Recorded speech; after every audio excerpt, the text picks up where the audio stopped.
Welcome to Moments with Marianne. I'm so delighted we're spending this time here today. We have a very inspiring show coming right up with special guest John Schneider, and he's here today to share with us his second annual Beau's Extravaganza.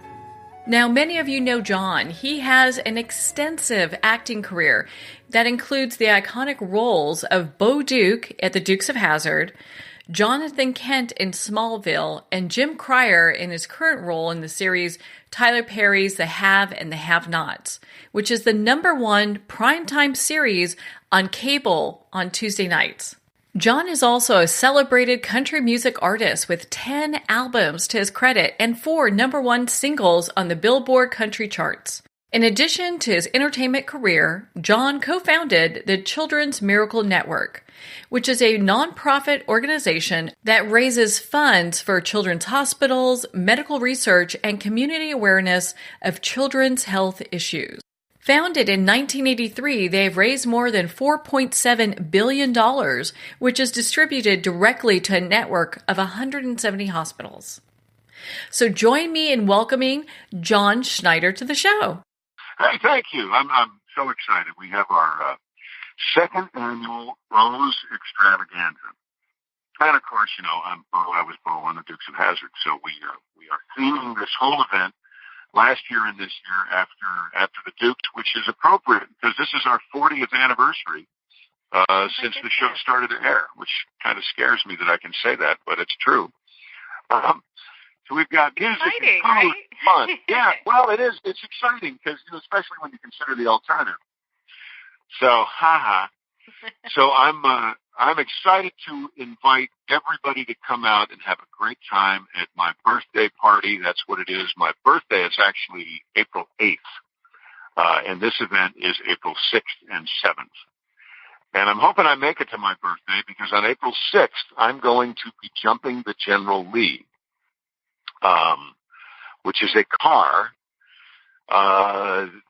something crazy like 75 feet or so, off the ground. Wow. And I'm excited and a little what's the word? Scared. That's the word. A little trepidation. Is it going to wrap you in bubble wrap before you go doing that? It sounds funny. pretty scary. No, I think they're going to give me a helmet and a soft pillow. Oh. I trust the stunt guys, but you know, it's I'm 58, and I'm thinking. I remember I used to say, "Friends don't let friends over 40 jump cars," and 40 was a long time ago. So we'll see, but I'm going to do it. And there's going to be hopefully thousands of people here to witness this insanity. And then after that, we've got great music from folks like Cody McCarver from Confederate Railroad. We've got Keith Burns from Trick Pony. We've even got on Sunday, after our stunt guy does this big jump in the car, he's actually going to do a turnover. And if you've ever seen a stuntman do a real honest-to-God turnover, then you want to come out and see that. But after that, we've got Kid Rock live and in person on stage for my birthday, and I'm very excited about that. He's been a friend of mine, a Hazard fan for a long, long time. So this is a great opportunity to come out to a venue in Holden, Louisiana, and see somebody. I mean, you'll be right there with somebody that last time he was in Louisiana, he sold out the Superdome. So, you know, it's pretty exciting. Well, and you talk about, you know, selling out. I understand you still have a few VIP tickets left, and they're going like hotcakes. We have some tickets left, and they are going like hotcakes. I honestly don't know if we have any VIP tickets left. Ooh. I don't think we do. We have general admission, and it's for Saturday and Sunday. You can get either a ticket for either one, or you can get a ticket for both. And it's not much. I think it's like $40 a day. And it gets more expensive as you get to the gate. So what I would say is, if you want to come, and please do, it's going to be the biggest party that anybody's had, even by Louisiana standards. I mean, Kid Rock, come on. Sarah Collins is going to be here. Bo Bice is going to be here. We've got helicopter rides and the Clydesdale horses, and did I say Kid Rock? I think I did. And jumping cars. And so if you really want to get an incredible deal, then go to John Schneider Studios online or Bo's Extravaganza online and get your tickets now. I think they're $30. I mean, it's crazy. Yeah. You can buy a beer. It's really affordable. At a Kid Rock concert. You can't get a beer at a Kid Rock concert for $30. I mean, maybe you can, but you certainly can't get two. Yeah. So anyhow, yeah, it's going to be so much fun, and I've checked with the good old Farmer's Almanac, and apparently it's going to be just like it is today, which is one of the prettiest days I've ever seen. So I'm excited about that. And we also have, I just was watching them set it up this morning. We've got a carnival for the kiddos. So kids 10 and under get in free.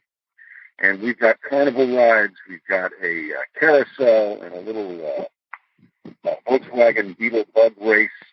We've got a little roller coaster and even a Ferris wheel, which is great. It's a big Ferris wheel. I rode on it a couple of weeks ago, so it's great. It's fun for the whole family. Crawfish, of course, food for days, music for days.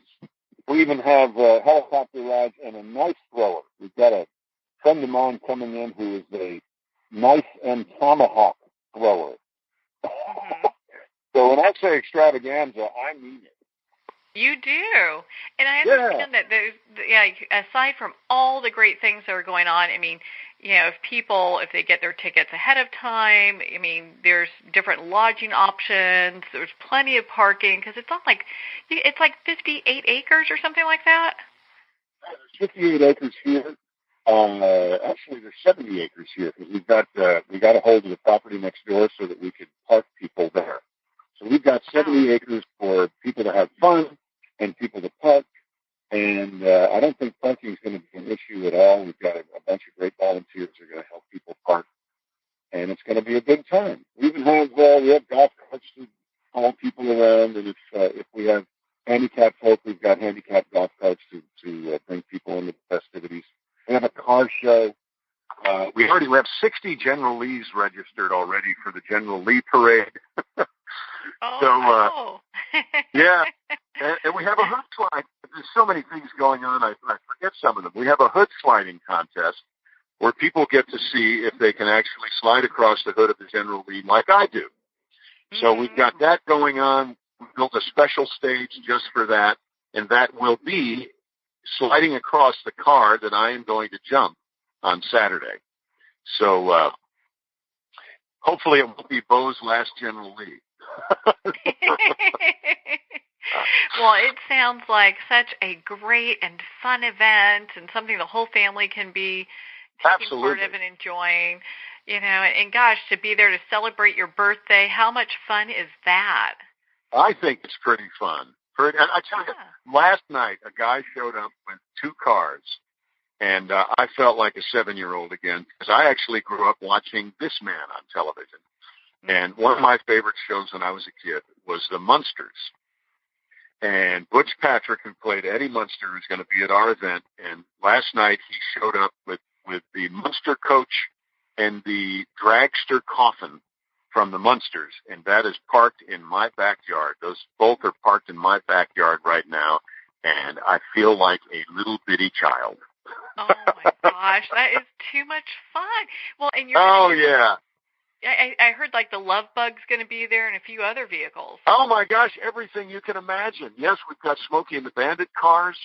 We've got the Smokey and the Bandit, I believe it's the actual one, the Snowman 18-wheeler tractor trailer with that beautiful painting on the side. That's going to be here. And he's coming all the way down from Ohio, I believe.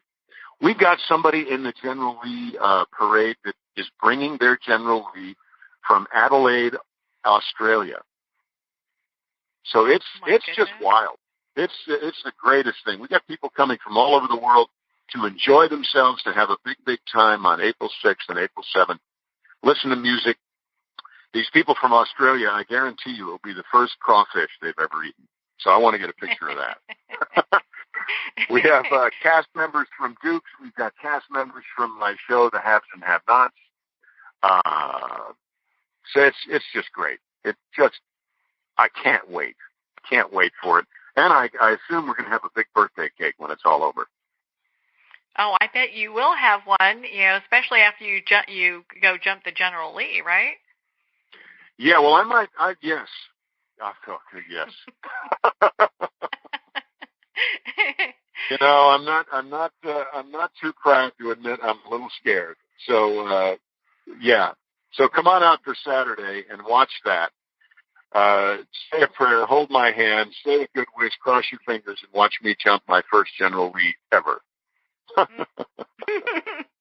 Well, and I understand you also have a free app that people can download so they can learn yes, about I sure do. music. If you want to get more information, you get the concert schedule and everything, the whole schedule of events, the easiest thing to do is get the John Schneider app. And it's SCHNEIDER, by the way. So the John Schneider app is absolutely free. You can get it on your Android or on your iPhone. And it'll give you the schedule of events for Beau's Extravaganza. You can buy movies and music and find out where we're touring and the whole thing. But most important, it'll tell you exactly how you need to get to Beau's Extravaganza. Well, and I love the app because it also talks, it's got your music in there so people can, they can learn where they can purchase that as well because you've got some amazing music. Oh, thank you. Yeah, we did actually 72 songs last year. Released a new single every Tuesday. So that was 52. And then Alicia and I went back and redid my greatest hits album from the MCA days. So songs like Memory Like You and I've Been Around Enough to Know and Take the Long Way Home. And if that wasn't enough, we decided to do a Christmas album. So we did a Christmas album called Merry Christmas Baby. That's an ode to not only some great classic Christmas songs, but also we went back and redid some B.B. King and Louis Armstrong and some great New Orleans-style Christmas songs. So, yeah, it's all there. It's all there on the app, and it'll tell you, like I said, it'll tell you the concert schedule of events for Beau's Extravaganza. It'll tell you when I'm coming close to your place, or when you can come here and just hang out at John's place, because, we want people to have this be a vacation destination for them as well, not just during the extravaganza. Yeah, I understand that you have it where people can stay at different times during the year. I mean, I know it books up pretty quickly, and it's a pretty high demand. Yes, but we do. To stay there, wow. Yeah, and it's a very peaceful place. It used to be Camp Singing Waters. So what we've done is it's been opened up to, right now there are 4 or 5 cabins on it, and we're planning on putting more. The goal is to have 10 before the end of the year, so that people can come and just hang out and fish and walk the bamboo trail and kind of forget about the hustle and bustle of what's on the other side of the gate. So it's a very private, very wonderful place to come and unwind. Yeah, and just kind of, unless you want to just jump a car, and in which case you come here and do that too. No, I think that's just me. I'm the only one crazy enough to do that. Yeah, and that's only April 6th and 7th, so they better hurry up and get their tickets, right? One birthday, yes. So you can get a ticket. You can get individual tickets. One you can get Saturday and Sunday, or you can get the whole weekend pass. And again, that's at beausextravaganza.com, or you can get the app, and it'll take you right to there. Pretty simple, pretty straightforward, and we're going to have a lot of fun. I hope everybody's going to come out. Yeah, well, I'm sure you're going to have a lot of people showing up for this, and, we wish you a happy early birthday, because we know you're going to have such a blast. Yeah, of course. My goodness. Yay! I can't wait. And wait till you see the house with my mom's old house is now Miss Shirley's, which is where we have our T-shirts and hats and music and stuff. It's in a museum. So come out, and you can't miss it. It's the only house with a General Lee mid-flight right over the front porch. And it's a beautiful full painting. It looks like people think it's a real car. It's not, but I tell you what, come on, get your picture taken as the General Lee flies over your head. And I promise you'll be the only one in your neighborhood with that picture. And it's the only place you can get it. That is pretty cool. And what a great story that is. My goodness, there's just so much fun and history. And gosh, people are going to be able to see celebrities. And we talked about Kid Rock. I mean, you've got a lot of great things happening. We've got a lot of stuff happening in one beautiful spot, April 6th and April 7th. The biggest party in Louisiana that weekend by far is going to be right here. If you're a Munsters fan or a Dukes fan or a Haves and Have-Nots fan or a country music fan or a Kid Rock fan or a helicopter fan or a Tennessee fan, come on out. We're going to have so much fun, and we can't do it without you. Well, John, thank you so much for taking the time to be on the show with us here today. It's my pleasure, as always, and I look forward to seeing you and talking to you again. Yeah, of course. We're going to do this again before you know it. I'm sure you'll have some more. Yeah, after I come to the car, hopefully. Well, we're going to ask those stunt guys to give you some extra cushioning. Yeah, please. Please. Well, on that note, we're going to pause here for a quick break. We've been speaking with John Schneider in regards to his second annual Bose Extravaganza event, which is coming up again on April 6th and 7th. If you'd like to learn more about that, please visit boseextravaganza.com for more information. You've been listening to Moments with Marianne, and we'll be right back after these messages.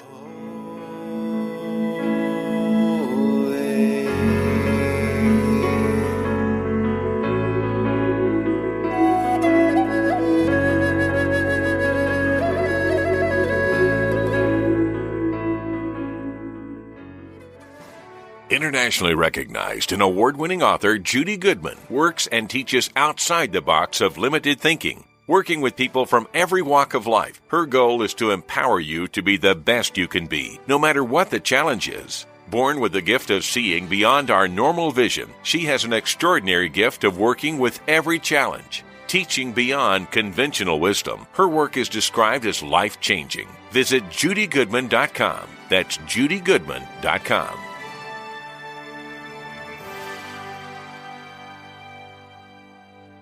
There comes a moment when you realize you're somewhere special, when you discover that each beautiful creature that you see has been rescued from a life of absolute horror and brought to this incredibly free place. Here's where their lives were forever changed and where yours will as well. Discover over 500 tigers, bears, and lions at the brand new visitor center at the Wild Animal Sanctuary just outside Denver. For more information, visit wildanimalsanctuary.org. Discover true freedom at the Wild Animal Sanctuary. Have you ever had the sense that your thoughts might actually be doing something? Ancient secrets of manifesting have been masterfully revealed in the award-winning book Manifesting 123 by Ken Elliott. For the first time, the author's experiences and stories in this book describe exactly how your thoughts can create anything. You've been doing this all your life, but it's never been fully explained for you until now. Visit manifesting123.com for more information today. Manifesting123.com. There are nearly 2 million Americans living with amputation. Many live right here in San Antonio. Becoming an amputee can be scary, frustrating, isolating, but there's no reason to feel alone. The San Antonio Amputee Foundation is here to help support you and guide you toward resources such as home and car modifications and even prosthetic limbs. For more information or to make a donation, visit saamputee.org. We'll help you live a full, active life, one step at a time. San Antonio Amputee Foundation, healing limbs, hearts, and souls.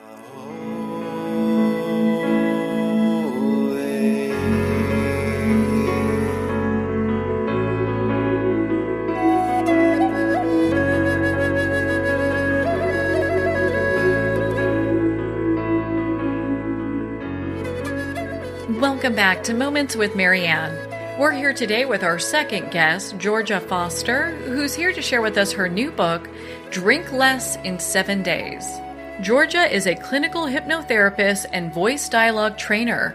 She qualified with distinction at the London College of Clinical Hypnosis in 1996.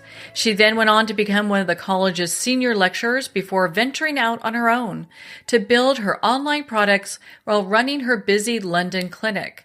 Georgia now resides in Melbourne, Australia, and specializes in alcohol reduction, emotional overeating, self-esteem, anxiety, and fertility issues. So let's welcome to the show, Georgia Foster. Thank you very much. Thank you for having me. What a pleasure it is to have you here. And my goodness, Drinking Less in 7 days, it's getting some great reviews. You have to be pretty proud as an author. Yes, well, it's a big passion of mine, helping people to recognize that they can drink less alcohol. And I think there's a big audience of people, men and women, who secretly know they drink too much, but they just don't know what to do. So they worry, that they have to abstain. And ironically, that can make people drink more and make them think they've got a bigger drinking problem. So I love the fact that now I can share my special work with more people through the book. Well, and so what inspired you to write this book? Well, you can probably tell I'm Australian, but I lived in the UK for 22 years up until 2 years ago, and I became known as I'm a clinical hypnotherapist, and I specialize in a particular psychology. And the one thing that I feel very passionate about is helping people understand that the way they are right now is a habit, an emotional habit. And even though in the old days, when I was as a practitioner working in my clinic, a lot of people were coming to see me with, anxiety and stress and insomnia and social confidence. And there was always this little edge to it that, Georgia, I've got these issues, but I also drink too much. And I started to realize that this was actually the key, is that they were drinking to alleviate these emotional symptoms. And at the same time, I myself was very shy, and I still drink, don't get me wrong at all, but I myself had some social anxieties and very low self-esteem issues. So for me, at the same time, I was working on myself and just getting some great results. So secretly, not necessarily in the outside world, but between friends, one client would be out drinking and then her friend would say, well, you don't drink as much. What's going on? And she said, oh, well, I went to this girl. And it kind of started from there. It was just purely organic. And then it sort of became a bit of a bigger picture in London and went from there. Kind of just developed from there. Well, it's really interesting because I think a lot of times when people look at alcohol consumption, they kind of wonder. It's like, hey, do I fall within that category that I'm drinking too much? And so, what are some tips that you can, or some ways that they can kind of evaluate, if they're just socially drinking, or have they really, is it really just too much? Yeah, it's an important question to ask, because I think a lot of people feel that they may be, in that moment, do I belong in AA? Do I belong in an addiction group or whatever? Look, I think that if you're drinking, it's the point where it's starting to really affect your professional life, your financial life, your family life, and the alcohol's becoming more important than the issues that you should be, focusing on, then I would suggest some sort of, strong counselling, some going to your doctor and getting some advice on where to go. But I'm talking about, that 28% of Americans binge drink, and 28% of those people are people who are hardworking citizens of life. They have, jobs that they hold down. They have children and households that they run. They run companies. I have an online program as well, a digital version, which is obviously for the people who don't like to read the book, that feel a bit embarrassed, because it's one of those books you keep in your handbag. Not because I'm embarrassed, but because people are worried, people think they've got a drink problem. But, when they don't. But, I'm saying that there's a lot of, I call them, middle ground drinkers. They know they don't want to abstain, but they just have got themselves into a bit of a drinking rut. And they'll recognize it because that, the one thing we recognize is that when they first had that glass, when that started to make them feel more relaxed or de-stressed at the end of the day, is that our body becomes tolerant to that one glass, and then the brain and body then expect and they demand more. So it's no surprise that one bottle of beer then becomes 3 or 4, that, one glass of wine, then all of a sudden, by the time, example, somebody's standing there in their 40s and think, well, I went through college and I got myself a good job and I've had the kids. I kind of thought I would have got a handle on my drinking by now because I'm old and responsible. But what people don't realize is that, when you work with the emotional part of the brain and you decide to give it coping strategies, and that includes alcohol, the older you get, the stronger not that you can't change the habit, but the more defiant your brain becomes. So when people have these great plans to reduce their drinking, is that they don't understand that it's become an emotional habit, a conditioned response. And that's what my program is about, is getting people to change that emotional conditioning in their brain through the power of hypnosis. Well, and I'm so glad that not only that you wrote this book, because I think a lot of people, when they look at drinking, because it can be like a little bit of a taboo topic. Some people are like, oh, they may whisper about other people drinking too much or overindulging. But to really get to the heart of the issue, you really talk about how we need to change our thinking. And I think that the way that you present that is really refreshing. Yeah, I think you mentioned the word taboo. This is the problem with drinking.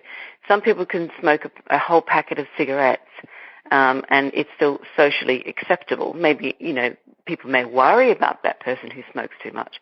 Or it could be there's a person who eats a whole packet of biscuits every day and may carry excess weight.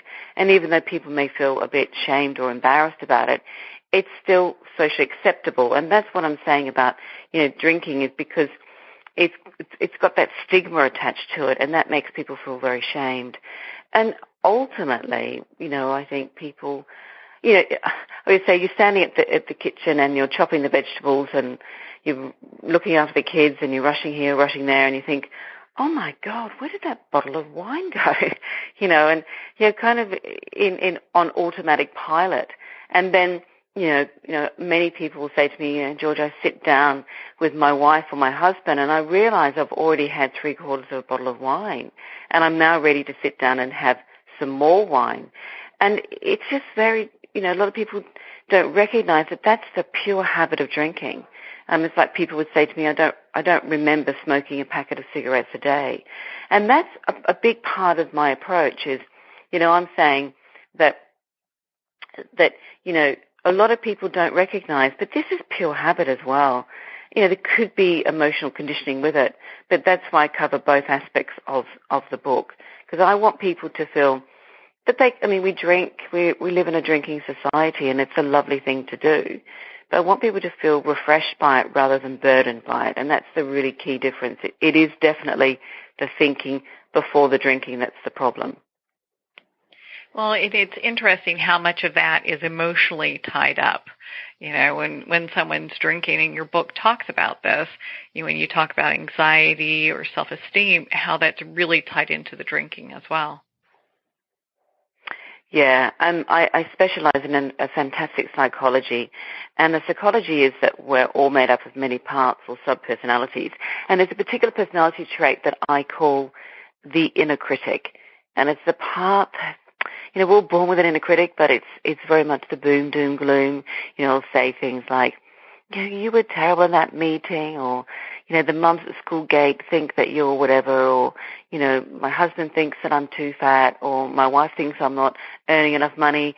And all of those things are not driven by that person. It's driven by a particular trait. And unbeknownst to a lot of drinkers is that when they drink alcohol, this critical part of the brain shuts down.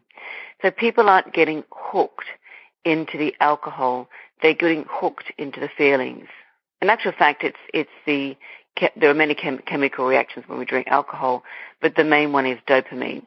So people, I always say, if you're drinking because of that inner critic, which majority of people are, is we need to get that voice in check. We need to train your brain to not listen to it so much, to not feel that it kind of takes over your life so that you have to drink to get some reprieve from it, because that's the problem in the morning. You wake with a bit of a hangover or feeling a little bit under par, and the inner critic is back there going, oh my God, why did you drink so much last night? Who did you email? Da, da, da, da. And then the whole anxiety kicks in again, and the vicious cycle of, I promised myself I wouldn't drink today or tonight, and then people tend to go into default position. That's really the point I make, is it's the default position that I talk about that we change. Yeah. Well, and it's interesting because you list different types of personality types, and just a few of them, the pleaser, the perfectionist, so that people can kind of look at these traits and identify with where they are kind of on the scale as far as a drinker is concerned. I think they can really identify with these different traits. Yes, I think a lot of people assume that, a perfectionist, for example, they are highly driven, they're very controlled. That particular personality trait is an all or nothing drinker. So they won't necessarily drink every day. I mean, I had, one guy who emailed me, he did the 7 Days of Drink Less program, and he said to me, Georgia, I was in the book, I'm thinking, I'm not sure whether this is for me. And then as soon as he got to the perfectionist chapter, he's like, oh my God, that's me. I go to the gym. I don't drink all week. Monday to Friday, I'm completely obsessed with, being fit. I'm up early. I'm at the office. I'm this, I'm that. But Friday night hits and bang, I blitz it. I cane it, and I drink all weekend. I'm always in the doghouse with my wife. And, said, now I've joined your program, I realize now that I was just very much, an all-or-nothing person. And, perfectionists, they can go to a party when they've decided they're training for a marathon and not drink, and then don't have a problem with it. However, they have a problem just having 2 glasses, and they tend to drink very quickly because they're highly anxious people. And because they're driven, kind of like the inner critic and the perfectionist, which I discuss in the program and in the book, they get into bed together and they make that person, that perfectionist, work really, really hard. And at the end of the day, at the end of the week, it gets so exhausting to be perfect that they decide that the only way to get out of this being driven moment is to have a bit of peace. So when they drink, then the inner critic goes away and the perfectionist becomes, obsolete. And they just think, oh, I don't care anymore. So, that trait, even though it is, for a lot of people, that type of drinker tends to think, I just have to quit because I can't get the middle ground of drinking. And I'm saying, well, you can, but you have to realize that your achieving personality trait is actually hindering you from having a better balanced life.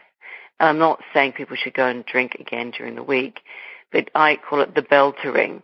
I want people to get that intuitive bell to ring. And also perfectionists, because they drink very, very quickly, is they get drunk very quickly. And I teach them to train their brain and body to drink much more slowly so that they're drinking in a paced way so that they don't need to drink to oblivion, and they have that logical state still is there while they drink. And then we get the bell to ring, which is a good thing to do, because perfectionists, they end up being very much the person who doesn't drink for 3 years or ends up just quitting completely. And that's not a bad thing either. I mean, I'm very much pro people not drinking, but I'm not supportive of people who are critical of people because they decided it was their way, that other people have to join that way as well. And the other personality trait is the perfectionist. And the perfectionist is the drinker who drinks pretty much every day. Unlike the perfectionist, they're not good at alcohol-free days. They try, and they really, really, now and again they'll do it because they've had to have knee surgery the next day and they're thinking they have to not drink. And the reason why they don't abstain from alcohol a lot is because they're the nurturers of the world. They want to make sure they're loved, and it may seem like a weak personality trait, but it's a very powerful personality trait because pleasers are very liked, they're loved. They can attract bullies because pleasers try to kill the world, and they, at the end of the day, are so tired of running themselves ragged, looking after other people, they will drink to just escape. And they tend to be, well, that's not true necessarily, but pleasers tend to like solo parties. They tend to drink when the kids have gone to bed. They just need to I've just got to have some space from the outside world. I'm just tired of looking after everybody. And they will drink heavily quite regularly because they see this time as their only space to be. And also, if you meet a perfectionist and a personality, both those traits at a party, the pleaser may be on a diet trying to lose weight, but will be coerced into drinking to please the host of the party, whereas the perfectionist is like, nope, nope, nope, which will really irritate a pleaser. But also, you can be a bit of both. A lot of people are very driven at work and would resonate maybe with the perfectionist personality trait, but once they're home with their children, they're very much the nurturer. And it could be vice versa, that in the professional world, they're very much the nurturer, maybe manage a team of people and have to be very emotionally intelligent and on the ball with people. But once they've done their bit with everybody, like, all right, I'm going to my own space, and can be very high achievers with their personal lives. So, there can be a crossover. And I always say to people, whether you buy the book or you do the more private version, which is online, you realize that, these personality traits are brilliant because they get you somewhere. They make you feel connected to life and people. But with that, there's got to be some time for you. There's got to be time to please you. There's got to be time to pull back from life and have other ways to nurture yourself rather than drinking too much. Mm-hmm. Well, and that's what I really appreciate about your book, is it brings that to light and talks about, finding healthier ways to deal with stress and anxiety. And I think a lot of times people don't really understand that there's that correlation with drinking. Yes, I mean, once your brain starts associating that alcohol is your moment to have some space, then that is when, there are other options. And, I sound boring to say it, but, your brain does like to do other things as well, but it just needs the practice. And that's why the hypnosis on the program is really important. And, it doesn't take much to make a change. People say it takes, scientifically it's been proven it takes 21 days to break a habit.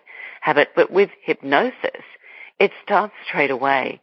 And that's why I say within 7 days, you can start to really notice a difference in your drinking. Within 7 days, actually within the first recording, because the psychology training is really important. Obviously, your audience can hear that when we start to feel a difference and we start to notice that the inner critic isn't infecting us emotionally so much, then we can see clearly that there isn't that driver to drink, and we have other ways of doing things and feeling things. And self-esteem is absolutely paramount, because a lot of people, by the time they look at my approach, they're pretty sick of themselves. I know a lot of people resonate with what I'm about to say.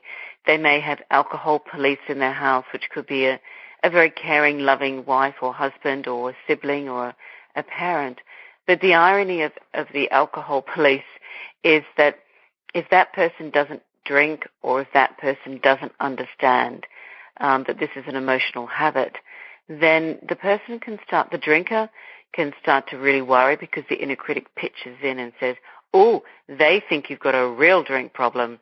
And then the sneaky drinking can start. For example, a little sneaky wine or a quick shot of vodka before people go out. I've been in the clinic business. I've been working with people in the coalface for 22 years. In my clinic in London, I had 2 very busy clinics there, and I would get some very stressed out.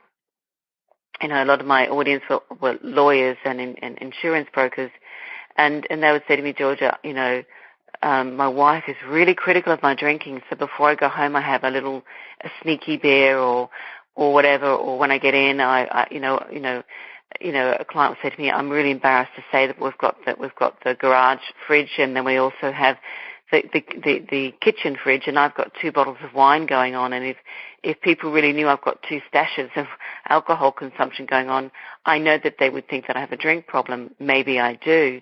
And this is the problem with people who are judgmental. They're really trying.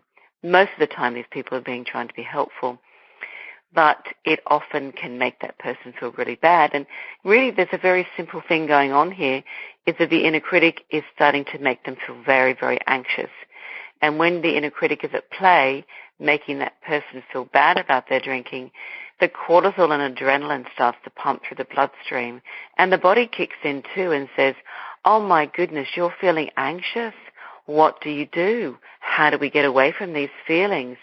And then the brain goes, oh, hang on. And in a nanosecond, the brain says, oh, it's alcohol. That's what we do. That's what we do. Quick, quick, quick, quick, quick.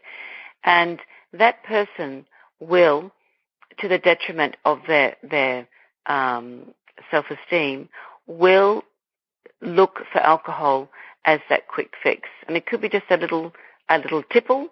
It could be just that little get the edge off glass. But even that one glass can make them feel really bad because they feel they're hiding something from the world. And a big, big part of my program is getting out of that mindset, because that can be the beginning of concerning drinking.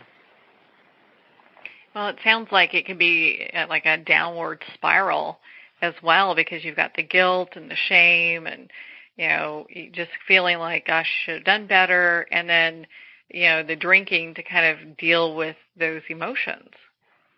Well, once people get labeled in their own head, then that's when the tricky, exactly. I mean, that was going to be the next thing for me to say, is that, I encourage people to recognize that this can be the slippery slope. But that slippery slope, you can get your mind into a different mindset. Because I think once people feel labeled, once they feel they're boxed, once they feel that they are in a situation where they're not managing their lives, that's when things can get out of hand with the alcohol. And that's when people start to think, well, you know what, this is who I am and this is who I'm going to be.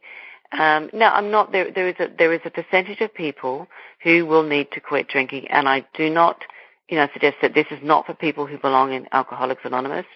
I think that there are many different ways of dealing with life, and people who've gone through a lot of trauma, a lot of people who've been in abusive situations, a lot of people who there is a lot of psychiatrists, say that if you have been drinking from a very early age, like I know some people started drinking when they were like 11, and a lot of parents who've given children alcohol way too young, or have watched parents drinking in an abusive way, is they may be that person because of the emotional destruction that's happened over a long period of time.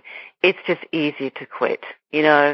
I'm talking about the person who had generally, and I don't mean that in a negative way, a normal way, but have had a fairly balanced childhood. And it got to college or decided that, they went into the bars and, decided that, drinking was fun to keep up with their friends and all that sort of stuff. That those people assume that, once again, as I said at the beginning of the interview, that they, as they get older, will just get wiser and smarter. But that doesn't necessarily happen to everybody, and that's the demographic I'm talking about. Mm-hmm. Well, I think it's important to make that distinction so people can, if someone's drinking and find themselves over drinking, they can go, I might not be ready for AA, but I want to be in more control of my life and being able to handle these situations that come up. They can really dive into your book, Drink Less in 7 Days, and learn the tips on how to do that.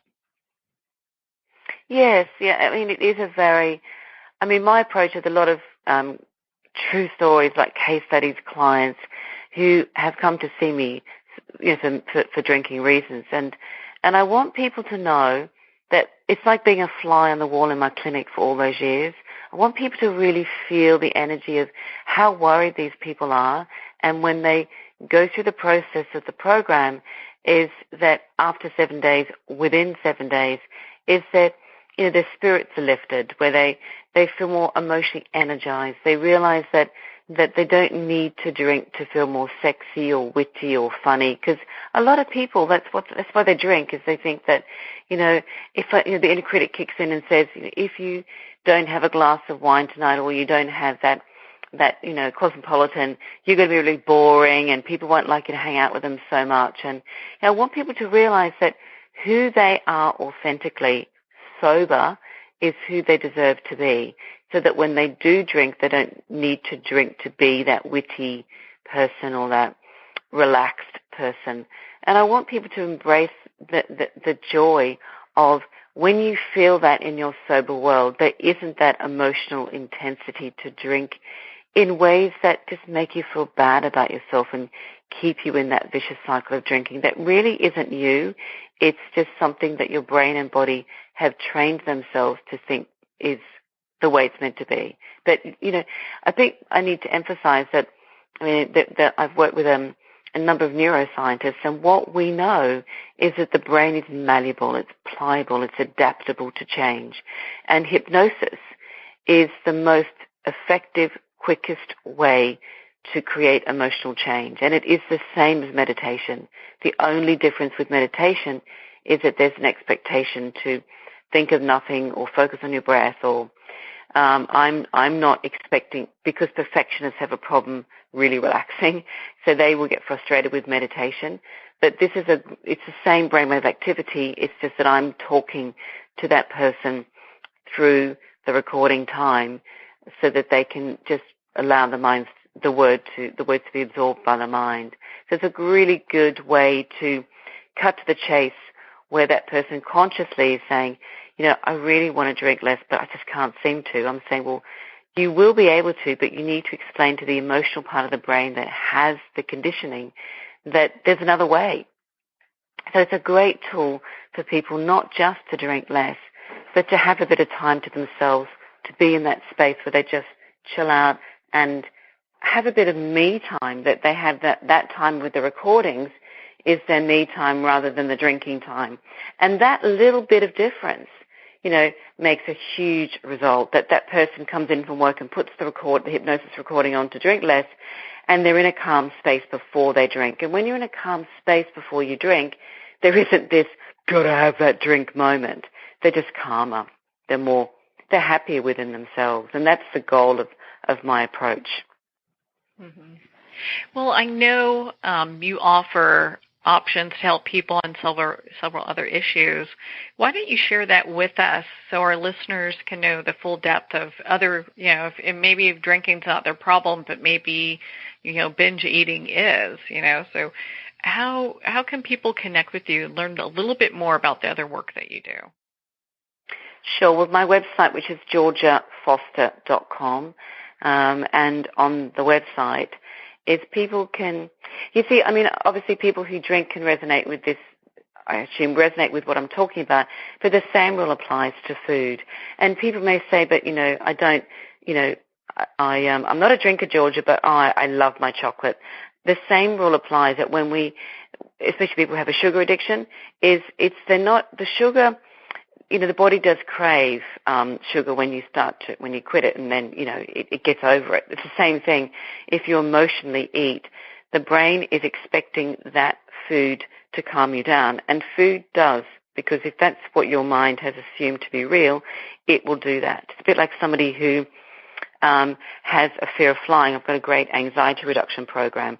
Or somebody who just doesn't drink. They're not a drinker, but they have a very strong inner critic, and they recognize that it's starting to affect their lives, like they won't get that job because there's a public speaking situation there, or they won't get out of the relationship because they're frightened that they're not good enough and they won't be loved again. I have a great program for women called Cracking the Love Code, which is exactly about that, changing that emotional conditioning to attracting, rather than the loser guy, the guy who's going to be good for your self-esteem.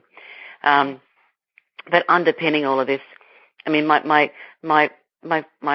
very favorite program is called Believing in You, which is my self-esteem program, which is the backbone to all of my work. And I think that self-esteem is really key here. So even if you're a drinker, there's that program. The food is an issue. The Weightless Mind is great for you. But if general self-esteem is something that you really like to focus on to improve your goals and start to realize that you are amazing the way you are and you've got incredible potential, then that will be the best program to use. Yeah. And I know you have different programs also for people who maybe, have problems if they're speakers or musicians. And so you've got, smoking. You've got quite a few other programs that people can look into at your website.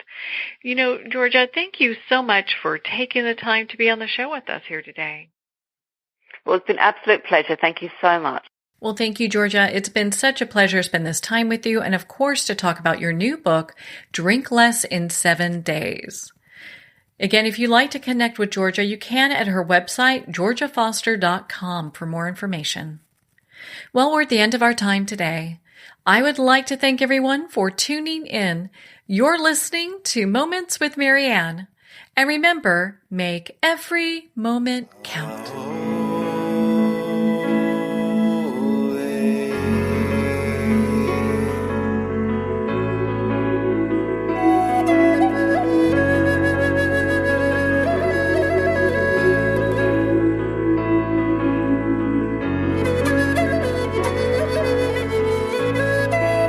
In a single moment, your life can change. Moments with Marianne is a transformative hour that covers an endless array of topics with the best of the best. Her guests are leaders in their fields, ranging from inspirational authors, top industry leaders, and business and spiritual entrepreneurs. Each guest is gifted and a true visionary, a recognized leader in her own work, and while teaching others to develop, refocus, and grow, Marianne will bring the best guest and sometimes a special surprise. Don't miss this. You never know just which moment will change your life forever. Moments with Marianne airs every Sunday, Monday, Thursday, and Friday at 8 p.m. Eastern and 5 p.m. Pacific Time. Make sure to tune in and visit momentswithmarianne.com for more information.